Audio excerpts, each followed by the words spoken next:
Chairman Nazimabad town Syed Muhammad Muzaffar کی سربراہی میں Sindh solid waste management board کے افسران کے ساتھ اہم اجلاس کا انعقاد۔ اجلاس میں سندھ سالڈ ویسٹ مینجمنٹ کے افسران سے صفائی ستھرائی کے نظام سے متعلق گفتگو۔ Chairman Nazimabad town Syed Muhammad Muzaffar کی جانب سے ناظم آباد ٹاؤن میں رہنا ایمرجنسی نافذ، شہریوں کو صاف ستھرا ماحول فراہم کرنا ہماری اولین ذمہ داری ہے، اس ضمن میں کسی بھی قسم کی لاپرواہی ناقابل قبول ہے۔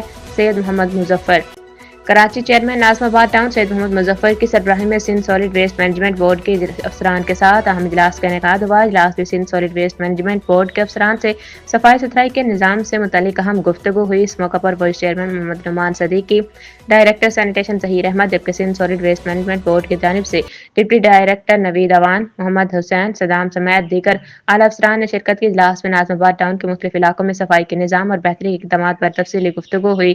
چیئرمین سید محمد مظفر نے مختلف علاقوں میں کچرے کے ڈھیروں اور حالیہ بارشوں کے بعد پانی کی نکاسی میں سست روی اور غفلت پر سخت برہمی کا اظہار کیا۔